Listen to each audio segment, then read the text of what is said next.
interpréter encore majoritairement par des théologiens musulmans les questions relatives aux femmes, donc dans le Coran et la tradition prophétique, puis une rétrospective d'un certain nombre de personnages clés et de points de tension qui nous ont été restitués, et ensuite, à travers un parcours personnel, d'autres points de tension autour des univers de sens. Donc ça contrastait un peu avec les interventions de ce matin qui étaient des interventions de cadrage que je qualifierais de distanciées, et progressivement dans ce colloque, nous entrons dans la parole des acteurs et des différentes façons de percevoir la manière de construire un univers de sens cohérent à partir du prisme réformiste. Je laisse la parole au public pour une quinzaine de minutes. Ensuite, nous ferons une pause de 10 minutes. Donc, on s'arrêtera à entre 50 et 55 pour reprendre à 16h05. Je vous demanderai de faire des interventions plus synthétiques que celles de ce matin où nous avions plus de temps. Le micro et la parole circulent. Vous levez juste la main pour qu'on puisse vous voir. Une question courte pour Abdelgawad.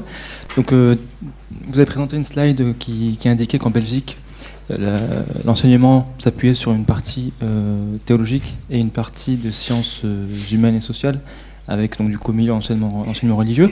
Et juste, ça m'a étonné quand j'ai vu cette slide-là, de me dire que malgré tout en Belgique, peut-être que le discours persistant, présent, n'est pas celui qui tendrait vers des sciences sociales ou humaines. Alors comment vous expliquez que l'enseignement tend vers ça, pourtant la situation n'est pas celle-ci? Alors attention, le cours de religion qui est donné en Belgique, ça j'ai pas eu le temps de rentrer dans les détails, mais en fait en Belgique il n'y a pas une séparation aussi stricte entre le politique et religieux qu'en France, et donc les cours de religion qui sont dans les écoles publiques sont, je dirais, il y a un monopole des chefs de culte sur l'enseignement qui est donné. Alors évidemment, l'État veille au grain, donc pas question d'enseigner des choses qui soient trop antidémocratiques ou autres. Mais moi, quand j'ai fait mon diplôme de sciences des religions, j'ai découvert qu'en fait, ce diplôme n'était pas le diplôme reconnu pour donner cours de religion islamique. Il a fallu que je fasse une formation complémentaire qui était donnée par l'organe du culte, où on m'a joyeusement demandé de désapprendre ce que j'avais appris à l'université. Si j'ai eu des problèmes dans le cadre de ma carrière, une partie de ces problèmes est venue de l'organe du culte qui n'est pas forcément d'accord avec ces approches que je développe. Donc je dirais que donc, la situation en Belgique, et c'est pour ça qu'ils sont, en tout cas dans la partie francophone, ils sont en train d'instaurer ce qu'ils appellent un cours de philosophie d'éducation à la citoyenneté, parce que le but de certains, je dirais, laïcs en Belgique, c'est de virer les cours de religion qui, à leur sens, ont été pourris par certains organes chefs de culte, pour remplacer ça par des cours de philosophie un petit peu comme ce qu'on voit en France. Mais donc, il n'y a pas de lien direct entre l'enseignement des sciences des religions dans les universités et l'enseignement de la religion dans les écoles, à mon grand dam. Alors, je vois plusieurs personnes, 1, 2, 3, donc nous allons commencer par les 2 personnes du haut, et ensuite, vous aurez la parole. Oui, bonjour. Ma question se pose toujours au même intervenant. C'est lui demander, à un moment vous avez dit, si Hichem, que vous ne vous considériez pas comme un réformiste. Vous pourriez m'éclairer davantage sur cette position ? Merci. Est-ce que nous pouvons prendre dans la foulée la deuxième intervention ? Oui, bonjour. Merci beaucoup à l'intervenant. Moi, j'avais une question. Il me semble effectivement très important de permettre à des jeunes de recueillir leurs paroles concernant leur vision qu'ils peuvent avoir de l'islam et de la manière dont ils le vivent, et de leur fournir, je crois, des clés d'interprétation critique pour qu'ils se forgent leur propre opinion concernant l'interprétation d'un texte, etc. Et donc la question que je me posais, c'était, et non pas justement que le prof donne sa position qui est la sienne et qui est le fruit d'une réflexion critique. Et donc la question que je me pose, c'est vous, en tant qu'enseignant, comment vous les avez amenés, parce que c'était des jeunes, à à obtenir ces clés d'interprétation critique? Quels outils vous avez utilisés? Bien entendu, les deux autres intervenants de ce début d'après-midi, vous pouvez intervenir à loisir si vous le souhaitez.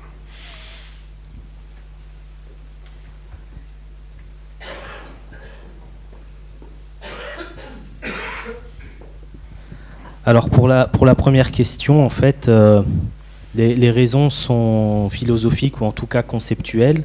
C'est que l'idée de réformer, qu'est-ce que c'est? C'est redonner sa forme à quelque chose qui a été déformé. Et pour moi, ça soulève des questions qui sont relativement insolubles. On en a vu une partie ce matin, parce qu'il faudrait déterminer qu'est-ce qui a été déformé, par qui, quand, pourquoi, comment. Et surtout, ça présuppose l'idée d'une forme initiale. Et donc moi, j'ai deux problèmes avec cette idée. C'est que déjà, étant féru d'approche historico-critique, l'idée d'une forme initiale de l'islam, pour moi, ne fait pas sens. Et deuxième des choses, c'est que la limite entre forme initiale ou originelle de l'islam et forme pure, la différence entre les deux n'est pas énorme. Mais sauf que quand on postule l'idée d'un islam pur, on postule automatiquement l'idée d'un islam impur. Et qu'est-ce qu'on fait avec les impuretés? On les purifie ou on s'en débarrasse. Donc moi, ce que je propose, c'est pas une idée de réforme, c'est l'idée alors ça, j'ai pas eu le temps de le développer dans ma présentation, de marier les sciences des religions qui servent à déconstruire avec la théologie qui sert à construire ou à reconstruire. Parce que qu'est-ce qu'un discours fanatique finalement? C'est un discours théologique qui a perdu le lien avec la réalité. Qu'est-ce qui va permettre le lien avec la réalité? C'est le discours scientifique. C'est ce qui se fait en théologie catholique, c'est ce que j'ai vu à l'Université catholique de Louvain où j'ai fait mes études. Vous n'avez pas un seul théologien catholique qui va vous faire de l'exégèse en partant du principe que c'est Marc qui a rédigé l'évangile selon Marc ou que c'est Jean qui a rédigé l'évangile selon Jean. Ils vont d'abord faire des études historico-critiques et une fois que les bases historiques solides sont posées, ils font de la théologie. Donc c'est un croire qui dépend du savoir. Moi j'appelle à la même chose dans l'univers de discours islamique. Et ce que je dis, c'est que les questions des jeunes, malheureusement j'ai eu le temps d'en donner que 2 exemples, mais que les questions des jeunes nous montrent que donc, ce mariage entre sciences des religions et théologie n'est pas qu'une nécessité, je dirais, épistémologique, c'est aussi une nécessité pratique. Parce que les jeunes, qu'on soit content ou qu'on n'en soit pas content, ils ont un esprit qui est réceptif au discours scientifique. Plus que moi à leur âge. Moi à leur âge, quand on me disait Jésus il est monté au ciel, etc., je disais bon bah d'accord, ok. Maintenant, ils vont dire comment c'est possible et où est-ce qu'il a été, est-ce qu'il a traversé le cosmos, qu'est-ce que ça veut dire. Donc, ils vont questionner. Et alors, les outils critiques qu'on peut utiliser avec les jeunes, déjà, je fais partie des gens qui considèrent que l'esprit critique n'est pas suffisant quand on traite de questions religieuses ou de questions qui touchent aux religions. Ce qui s'est passé avec Charlie Hebdo l'a montré.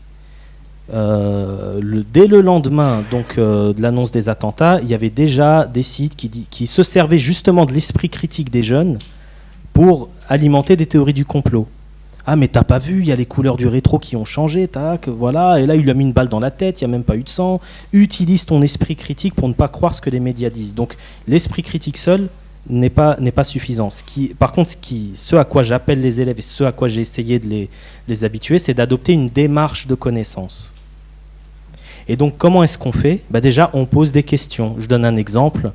Sur la question de la viande halal, par exemple, qui m'ont posé.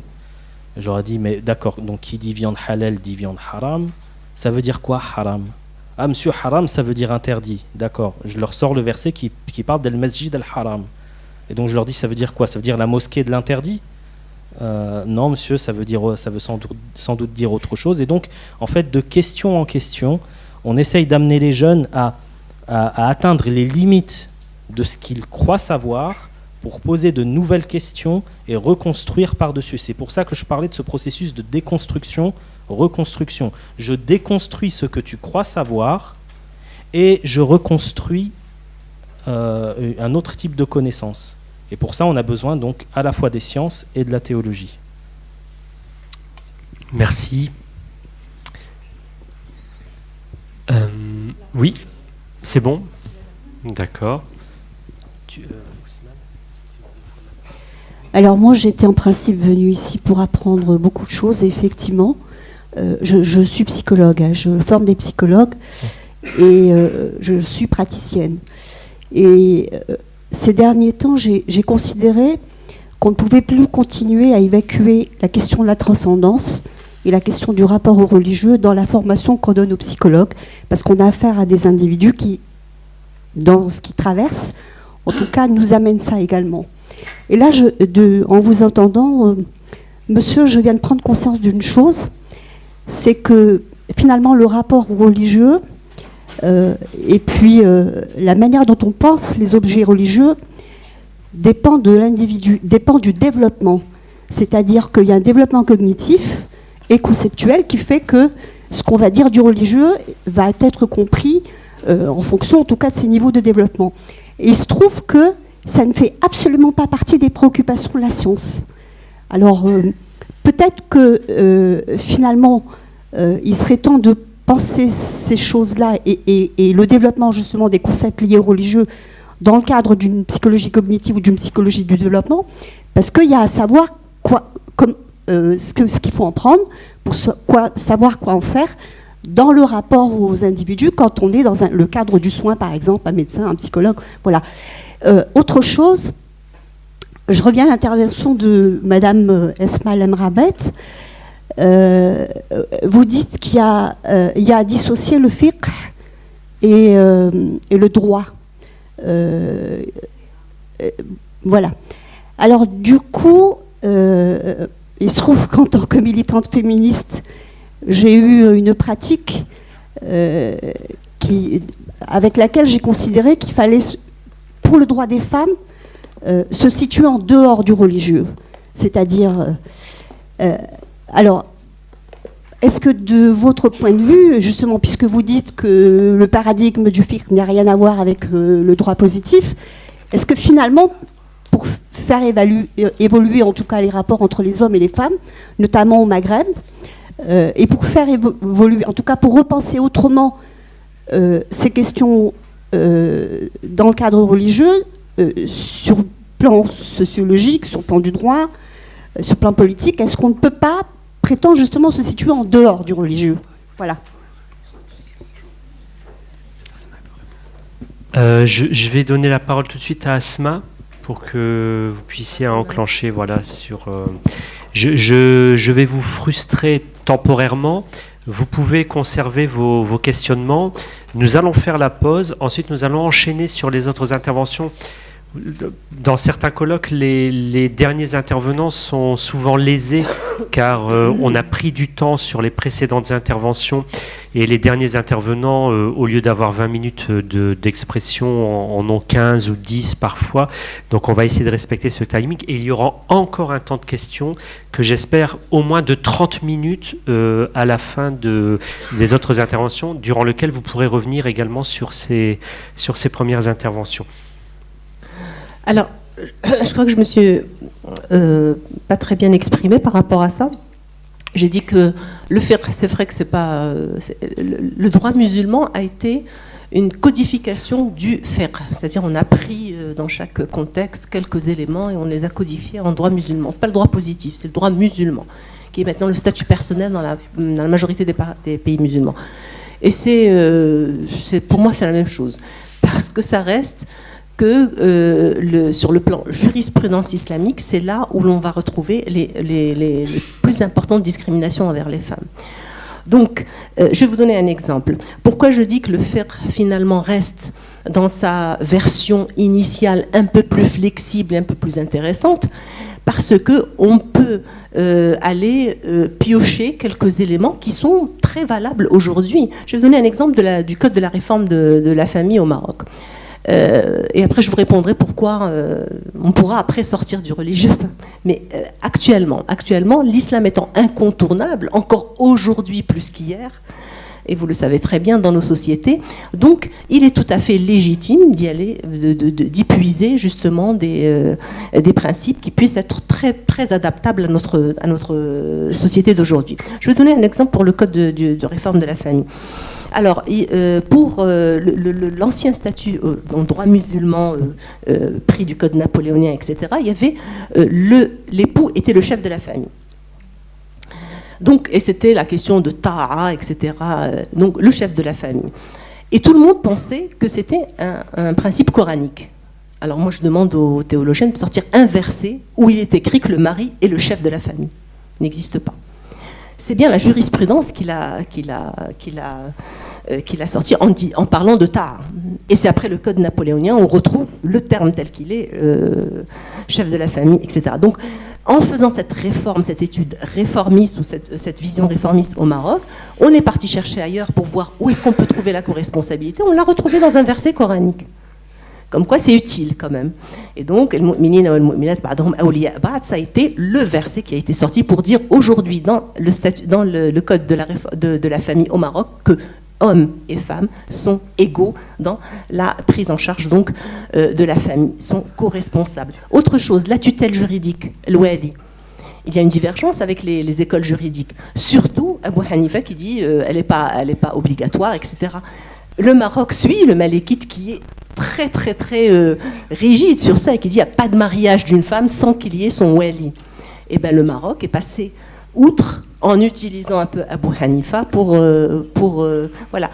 C'est pour ça que je vous dis, il est intéressant de prendre de ce qu'ont fait les anciens en sortant l'argumentaire théologique parce qu'il est toujours important aujourd'hui de l'utiliser.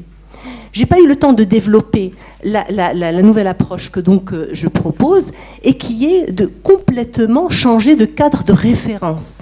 Le cadre de référence, al-itar al-marji'i, de nos traditionalistes a toujours été 6 ou 5 versets dans le Coran concernant la question des femmes. Qui est le qiwama, c'est l'autorité de l'homme, parce qu'il subventionne, il prend en charge matériellement, donc ça explique tout, même la demi-part de l'héritage, etc. Vous avez la daraja, le degré, qui est lui aussi dû à ça. Certains disent non, c'est le divorce, le droit au divorce, c'est ce qui n'est pas vrai.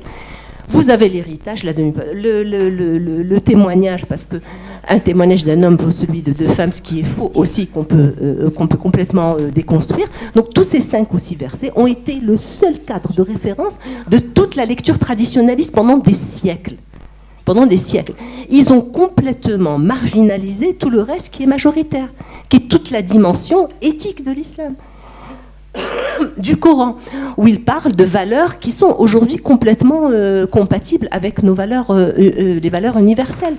Quand l'islam parle de « Inna Allah ya'mur bil adl », al-adl, c'est la justice. Donc tout ce qui va à l'encontre de la justice n'est plus religieux, enfin on n'est plus dans l'islam, etc., etc. Donc on a une dimension universelle, on a une dimension humaniste qui est très importante, où le Coran parle en général de l'insan. Il parle de Dakar ou Unta, effectivement, mais il parle surtout de Bani Adam et de Insan. Et donc, il y a une dimension humaniste très intéressante pour la question du genre aujourd'hui. Et puis, vous avez toute la dimension que j'appellerais conceptuelle égalitaire, qui est très intéressante aussi, où j'ai retrouvé 13 concepts égalitaires. Quand vous savez, les 3 critères d'évaluation d'un être humain, c'est pas le sexe. Dans le Coran, on retrouve 3 critères, et qui sont, premièrement, taqwa, akramakum indallah at-taqwa, c'est l'intégrité, comment je vais appeler ça, oui, l'intégrité d'une personne morale. Deuxièmement, c'est al-ilm. La connaissance, le savoir est un critère d'évaluation.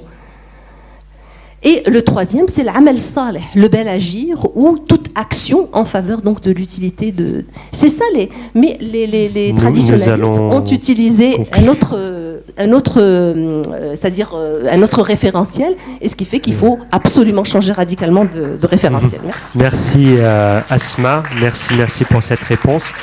Nous allons faire une petite pause donc de 10 minutes. Nous reprenons nos travaux à 16h05.